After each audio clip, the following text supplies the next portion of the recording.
Hi, everyone. This is Tracy Chamberlain, Higginbotham of Women Ties, back here for another fantastic Women of the Week interview with one of my favorites, Susan Jefferson. She is in the Rochester region, which is one of our most active regions.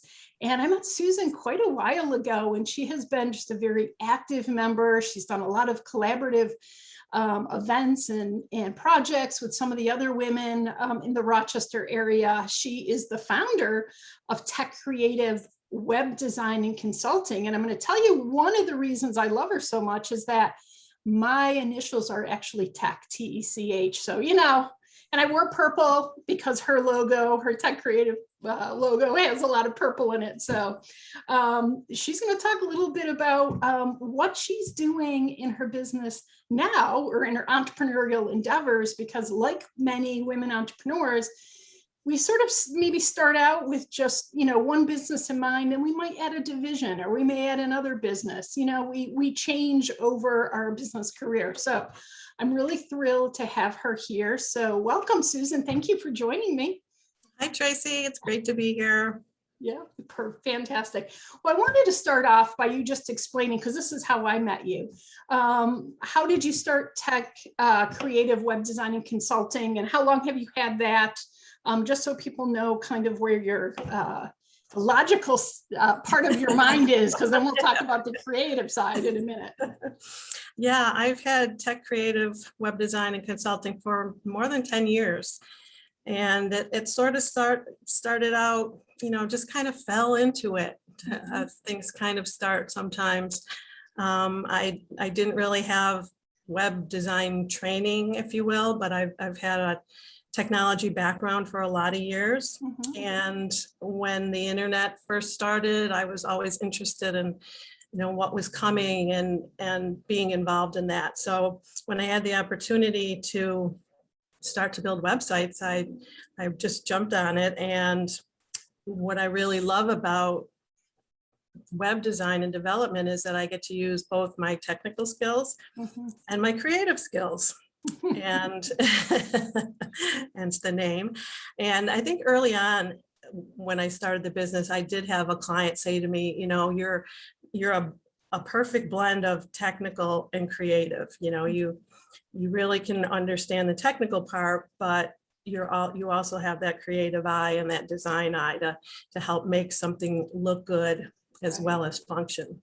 Right. And that's so important. It's funny you mention that, because I started out not with Women Ties, but with 5 Star Events, which was my event planning company. And so when a client would call me to help with event management or PR or marketing, I would say to them, well, I'm the logical logistics side in the marketing side, but I'm not necessarily the kind of person that can look at a blank room and say, oh, let's hang purple taffeta up on the wall.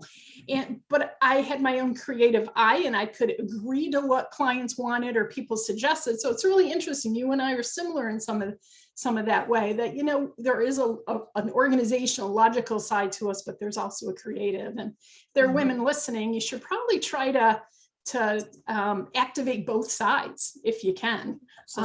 Yeah. So you have creative or Tech Creative Web Design. And then what is your latest activities that you're doing that we're going to talk about today? I have been making jewelry for probably more years than I've had Tech Creative. Okay. Started quite a while ago. And I think I've always been what's become popular as a maker. Mm-hmm.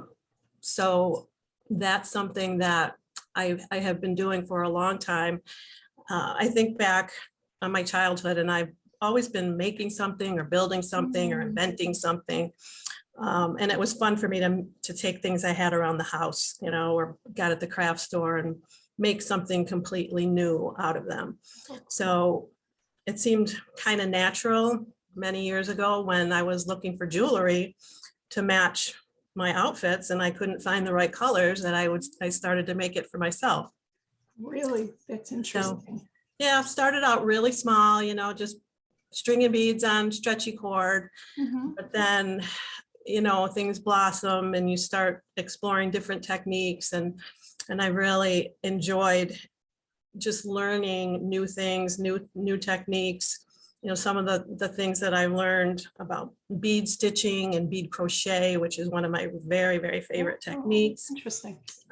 Something called kumihimo, which is a Japanese braiding technique. Oh. Polymer clay, precious metal clay, enameling, silversmithing. All of these things have just interested me. And most recently, I started my little journey into lapidary, which is cutting and polishing stones and incorporating them into my jewelry. So it's been pretty exciting. Yeah, you know what, you're kind of bringing me back. This is how I never know where the interviews are going to go. I remember my sister and I, my mother is, and was very artsy. And so we didn't have TV, so we needed to go outside and do whatever we wanted. So we would find stones, and then my sister and I would break the stones open to see the pretty, whether it was pink quartz looking or look like gold. I don't think we were looking to haul in a big supply of anything, but you're just reminding me of that part of my childhood as well, and how interesting it was to find out what was inside of stones. Mm-hmm. Is there a place you find them? How do you even, besides me supplying you with the stones on my property? Well, I'll tell you, when I first got started as a kid, we lived across the street from a business that supplied science supplies to schools. Oh, okay. And they had quite a collection of stones, among other things, and they used to dump their excess behind their building. Wow. So my friends and I used to go to the rock pile, as we called it, and collect stones. And I bought books and learned how to identify them. And of course, even at that time, I was the entrepreneur. I used to package them and sell them out of my garage to family and friends. Okay. Always the entrepreneur. Yes, it goes all the way back to childhood. Wow. I think it's amazing, though, that I think if there's a woman listening to us who wants to become an entrepreneur, I think that we should look into our childhoods. I did events from the time that I was 7 years old.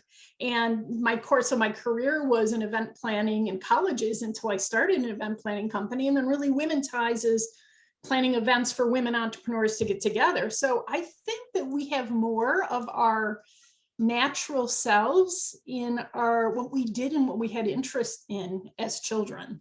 And I always think it's a good place to start. If you're at any point in your career, maybe where you don't know what you should do next, is to think back in your childhood and do that. That's fascinating. How cool.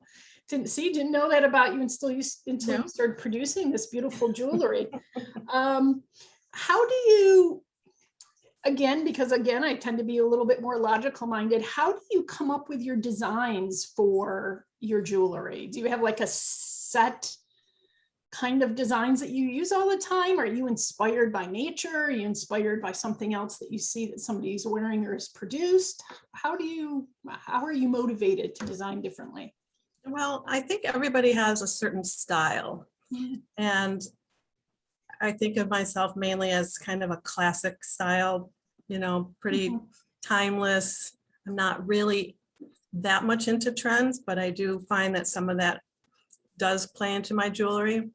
And I think that I'm mainly inspired by shapes and color.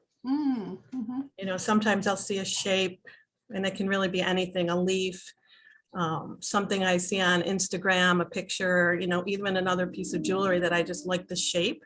Right. And I'll think about how I can use that shape. Can I cut a stone in that shape? How can I make it into something that's wearable? I was going to say, talk about, just because you're saying that, it's triggering the fact that you actually do videos. You mentioned Instagram. I'm asking this question, kind of probably should have let you finish speaking. You actually show how you do your designs, right? Is it through videos on Instagram or Facebook, or do you have your own YouTube channel? Because you can see yourself working on this, on your jewelry. Yeah, I do videos on both my Facebook page and on Instagram. And I like to do kind of in process photos or videos because people seem to be really interested in that. And, they see a piece that's complete, but they don't understand exactly what goes into making it, and there are lots of steps to get from that. I'll show you a Good. piece of rock like this Beautiful. to something that's cut and polished like this. Oh, wow. Yeah. So what I like to do is just show, certain parts of my process, whether I'm creating something in metal, I show cutting out the metal, how do you even get the metal into the shape that you need? Right. How do you solder the pieces together? There's lots of, almost technical things that go into actually soldering things together, with metal on metal. And there's lots of experimenting and making mistakes and learning and reading books. And but people are really interested in seeing how it was made. So I like to be able to show people, parts of the process. And I think it also speaks to the difference, because I'm sure jewelry is a very large market in general, but it shows why artisans like you, why there might be a little bit more of a price tag on jewelry that is uniquely designed opposed to commercially made, because you're putting so much time into it.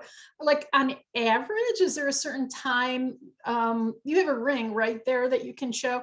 Well, how much time from like the time you have your rock to the producing your ring, which is beautiful, how much time does that take to actually do that? Well, it depends. I mainly work on a few pieces at a time. I don't just work on one piece at a time. Sometimes pieces don't work out the way you plan, or, if the rock has a fracture in it and you don't find that out until after you've cut it and polished it halfway, sometimes you have to start over. But it really depends on the piece. Like something like this is completely made of stone. And then I have cut a channel in the top and done some opal inlay. And then I've made the silver liner as well. So there's lots of steps. First I cut out the hole in the stone, and then I rough shape it, and then I cut the channel, do the inlay, then I have to polish the whole thing and then put in the silver. So there's lots of steps. I couldn't even tell you because I haven't made one from start to finish all at once. Yeah, it's interesting, but I think it goes to prove that, our mission with Women Ties, which is for women entrepreneurs to put their money in the hands of other women. And it's easy sometimes to go onto an Amazon or Mint and Lily or whatever it is and see something and just, instantly buy it. But really supporting women entrepreneurs and artisans like you that are making from scratch and all of the time, it makes it such a unique gift. And I think more meaningful. And we have to be willing to spend perhaps the extra money in order to get a piece like that to support you, but to have something that's lasting as well. Yeah. How is your work different from other lapidarists? Am I saying that correctly? That's a new word in my vocabulary. Lapidarists. Okay, lapidarists. Well, I think you just said it. First and foremost, my work is not mass produced. I'm not even interested in assembly line work and, where I'd be creating multiple pieces of the same piece to sell at a show, when you participate in those shows, you have to have hundreds of pieces, because people want to buy it on the spot. So each piece that I make is one of a kind. Even if I use the same stone in two different pieces, it will be different because each slab of stone is different. And even with the same stone, you have different patterns and colors and striations that just make the final piece different from others. And the other thing is that I make my pieces completely by hand. So I don't purchase what they call a ring blank, which would just be that metal part Sure. inside of a ring. You can buy a blank Mhm. in the silver and then just fill it with stone, but I make the entire piece. So I use sterling silver sheet and sterling silver wire to create the channel, if you will, and the base ring itself. And then I put each piece of inlay in one by one. Wow. So, it's completely handmade, and it's really for some people that want something out of the ordinary, something that everybody else doesn't have. Right. And I really like to make what I call statement pieces. Mhm. So my stone rings that I make in, kind of funky shapes like this one, I like to call those my statement pieces, where they're not for everybody, but for Right. somebody who likes something really different that no one else has. I think they're really fun. Right. You're it's probably because my son got engaged recently. And so they're looking into, so many of the different aspects of wedding planning. So I'm just wondering, do bridesmaids ever, or have you ever gotten that question or request, or would it be too hard to make something original like that for bridesmaids? Or I don't know. It just made me think of weddings, I guess. Well, for bridesmaids or for a wedding ring? Well, I guess it could be either, right? Probably a ring for bridesmaids is probably too expensive. Here's me, I don't know their budget. But yeah, yeah, have you done that before for brides themselves or for groomsmen? No, like as I said before, color is really important to me. Yeah.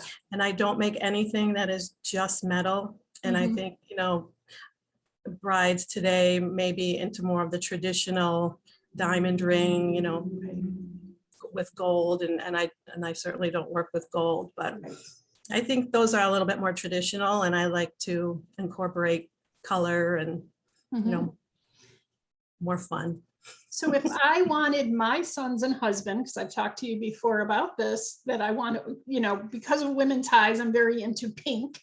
So does somebody, if I wanted, I would probably have to choose it myself and then have them pay for it. But would somebody come to you and then say, what pink stones do you have? Or how do you collect, or maybe you don't collect information, maybe you're making them and then people see what you make and then they purchase them. Or do you have it where you can custom make jewelry based on somebody's interest? It's really both. I have a web store, and I have lots of samples of stones that I currently have. Okay. I've acquired many more since then, so I probably have some others. But people come to me and say, I really love pink, or I really love purple. What stones do you have? Yeah. And I can show them the slabs that I have, in their color palette, and then make the ring from there. So some samples are already made, but I have lots of other stones. Yeah. Well, now that you mention it, so anybody listening to this, how would they see what stones you have or see those beautiful samples? Where's the best place to send them to check out your work? You can go to my website at susanjeffersonjewelry.com. I also am on Instagram, same name, Susan Jefferson Jewelry, and also on Facebook, Susan Jefferson Jewelry. Awesome. Is there anything else you'd like to say as we close out this interview? Anything I didn't cover that you think would be fascinating about what you do, or why it's important to purchase jewelry? Well, again, supporting local artists is really important.